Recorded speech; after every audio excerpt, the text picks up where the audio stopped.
Welcome back to our YouTube channel guys. तो जैसे आप सभी को पता ही है कि हम जो है गवर्नमेंट एग्ज़ाम्स की प्रिपरेशन के लिए जो है डिफरेंट सब्जेक्ट्स के कुछ ना कुछ टॉपिक्स जो हैं वो कवर कर रहे हैं। तो एग्ज़ाम्स में हिंदी जो है इसकी वेटेज जो है वो 10 to 20 क्वेश्चंस के बीच में रहती है और इसके कुछ टॉपिक्स हैं जो हम इस प्लेलिस्ट में कवर करेंगे। तो आज हमारा लेक्चर नंबर फर्स्ट है और आज हम इस लेक्चर की जो शुरुआत है वो हिंदी एवं अन्य भारतीय भाषाएं इस टॉपिक से हम इस लेक्चर की शुरुआत करेंगे। तो वीडियो को जो है अंत तक आपने ज़रूर देखना है। तो आइए शुरू करते हैं। तो सबसे पहले जो हमारा आज का टॉपिक है वो है हिंदी एवं अन्य भारतीय भाषाएं। इसके अंडर जो हमारे सब टॉपिक्स बनेंगे वो ये हैं लिपि, भाषा परिवार, उपभाषा, भाषा, अपभ्रंश के रूप, भारतीय संविधान में हिंदी, बोली, उपबोली, राजभाषा, राष्ट्रभाषा, मानक भाषा, मातृभाषा, विभाषा, त्रिभाषा सूत्र। तो इसमें सभी सब टॉपिक्स ये वाले कवर होंगे। तो आज हम जो सब टॉपिक स्टार्ट करने वाले हैं वो है भारतीय संविधान में हिंदी। तो जो हमारे इंडियन कॉन्स्टिट्यूशन में हिंदी वो हम देखेंगे कि किस आर्टिकल में है, किस पार्ट के अंदर हिंदी भाषा की बात की गई है, इसके प्रचार की बात की गई है। तो आओ देखते हैं हम। भारतीय संविधान का भाग जो 17 क है, मतलब कि भारतीय संविधान का जो भाग 17 का क खंड है उसमें जो है हिंदी की बात की गई है, हिंदी के प्रचार की बात की गई है कि हिंदी जो है हमारी भाषा है और इसको संविधान ने मतलब कि आगे हम देखेंगे कि किस अनुच्छेद में, किस अनुसूची में जो है वो इसको मान्यता दी है। तो आपको पता चल ही गया कि जो हमारी भाषा हिंदी है उसकी जो बात है, उसकी जो प्रचार की बात है, ऐसे समझ लो कि हिंदी का जो पार्ट है वो हमारे संविधान के भाग 17 का क खंड में उसका वर्णन किया गया है और अनुच्छेद 343 1 में जो है वो हिंदी को राजभाषा कहा गया है, अनुच्छेद 343 में।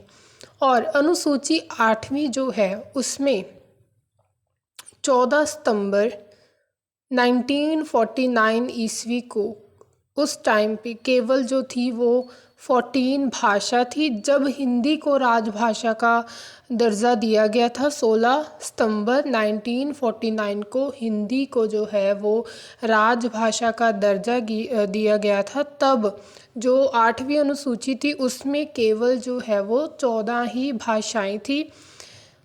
वर्तमान में अगर हम प्रेजेंट की बात करें तो वर्तमान में 8वीं अनुसूची में जो है 22 भाषाओं को मान्यता दी गई है।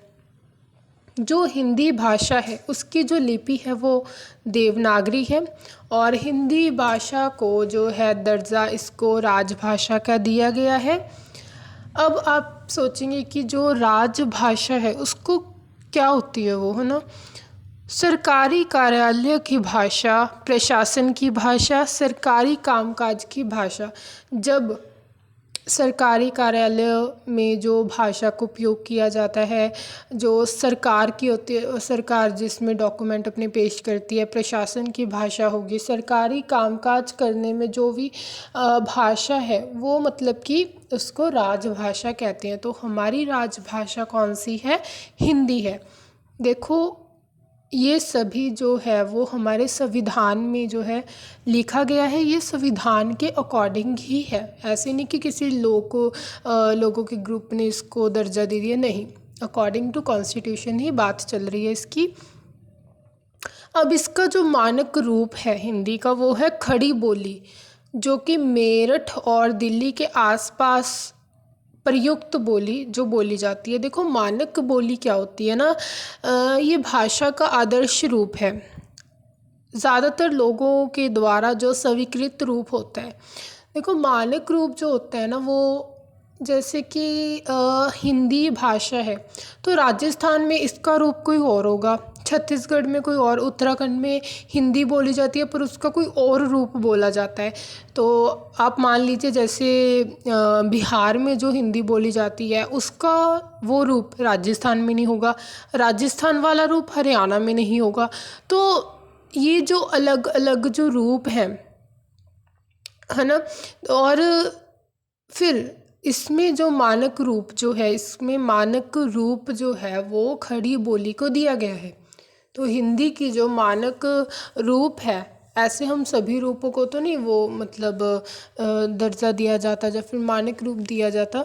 तो जो ज़्यादातर लोगों के द्वारा जो स्वीकृत रूप होता है उसको मानक रूप कहते हैं। और हिंदी का मानक रूप है खड़ी बोली, जो कि हमारे मेरठ और दिल्ली के आसपास के इलाकों में बोली जाती है। इसके अकॉर्डिंग जो भी हमारे प्रश्न बनेंगे वो इस प्रकार हैं कि हमारी जो राष्ट्रभाषा कौन सी है, वो हिंदी है। राजभाषा भी हिंदी है। राष्ट्रभाषा क्या होती है, जैसे हमारा भारत एक राष्ट्र है तो हमारे राष्ट्र में सबसे अधिक जो बोली जाती बोली है उसको हम राष्ट्रभाषा कहते हैं। तो हिंदी ही हमारी जो है वो राष्ट्रभाषा है, हिंदी ही राज्य भाषा है।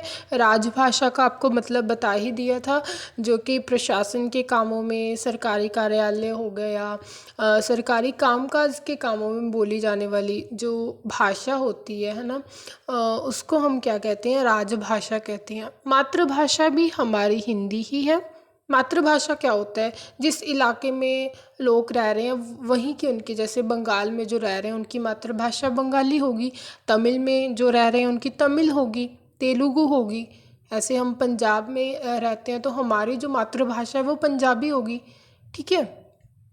मानक भाषा आपको बता ही दिया कि हिंदी भाषा के अन्य रूप होते हैं, जैसे राजस्थान, हरियाणा, इन सभी में हिंदी बोली जाती है, पर जो इनके रूप होते हैं वो क्या होते हैं, अलग अलग होते हैं। तो फिर ज़्यादातर लोगों ने जो रूप को स्वीकृत किया है वो रूप था खड़ी बोली का, जो कि मेरठ और दिल्ली के आसपास के इलाकों में जो बोली जाती है, इसको हमने संविधान ने इसको मानक रूप दे दिया हिंदी का। और राष्ट्रीय हिंदी दिवस मनाया जाता है 14 सितंबर को। क्यों मनाया जाता है, क्योंकि इस दिन जो है वो 8वीं अनुसूची में हमारी हिंदी भाषा को अनुच्छेद 343 के पहले भाग में जो है इसको राजभाषा का दर्जा दिया गया था। तो इसी दिन ही हिंदी दिवस जो है वो मनाया जाता है। अंतर्राष्ट्रीय हिंदी दिवस 10 जनवरी को मनाया जाता है।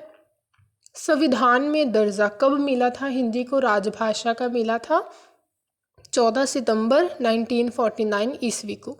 भारत में बोली जाने वाली भाषा का क्रम कौन सा है, देखो हमारे भारत में सबसे ज़्यादा हिंदी, फिर उसके बाद बंगाली, तमिल, तेलुगु, फिर कन्नड़, ऐसे इसका क्रम है जो हमारे भारत में जो भाषा है वो बोली जाती है।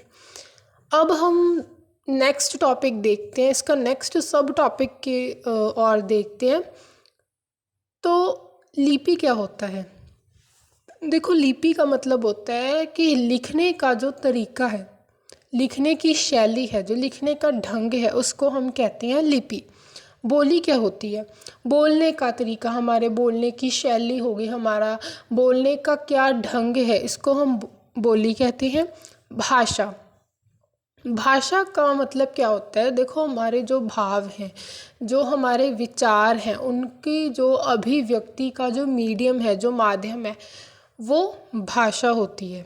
हम अपने भावों को, हम अपने विचारों को भाषा के माध्यम के राहें ही क्या करते हैं, इसको द्वारा ही जो है इसकी अभिव्यक्ति करती हैं। तो तीनों में डिफरेंस आपको पता चल ही गया होगा।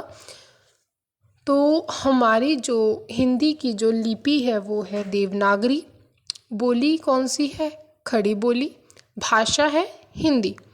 तो अब हम देखते हैं सबसे प्राचीन लिपि कौन सी थी, वो थी ब्राह्मी लिपि। तो जो ब्राह्मी लिपि है ये विश्व की सबसे प्राचीनतम लिपि है, सबसे पुरानी हम कह सकते हैं इसको ब्राह्मी लिपि को।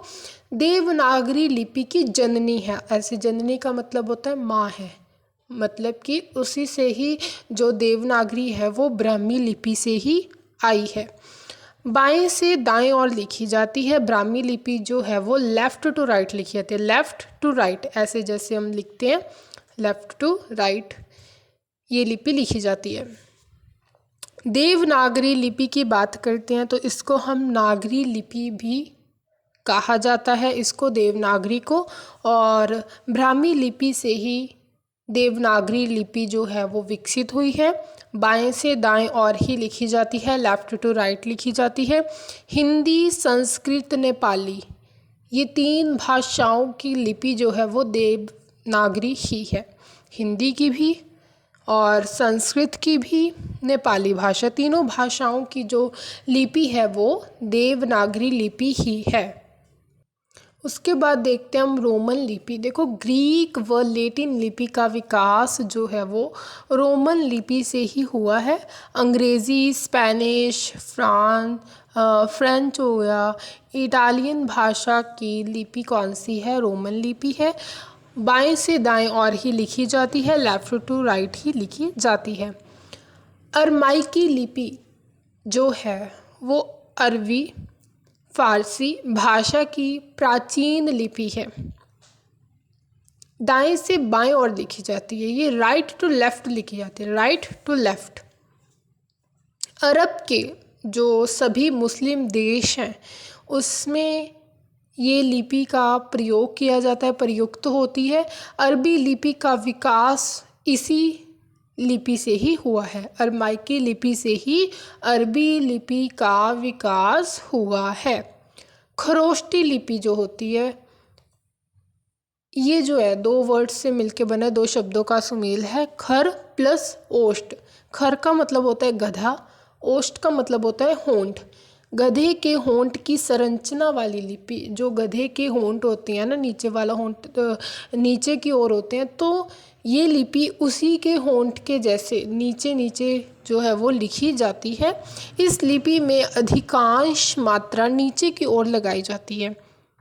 ज़्यादातर इस लिपि में जो मात्रा होती है वो नीचे की ओर लगाई जाती है, तभी इसको खरोष्टी लिपि कहते हैं, जैसे गधे के होंठ के जैसे कहते हैं।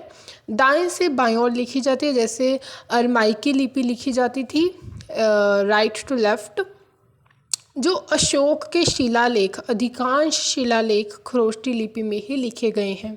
आपने हिस्ट्री में पढ़ा होगा अशोक के जो शिलालेख थे, जो पत्थरों में वैसे लिखे हुए थे ना, तो वो कौन सी लिपि में थे? खरोष्टी लिपि में। आज ये लिपि को कोई नहीं जानता, ना इसको पढ़ना जानता है, क्योंकि ये जो लिपियां हैं वो प्राचीन लिपि है और ये लिपि जो है अरमाइकी लिपि से ही मिलती जुलती है, उसी लिपि से ही क्या है, ये सिमिलर है।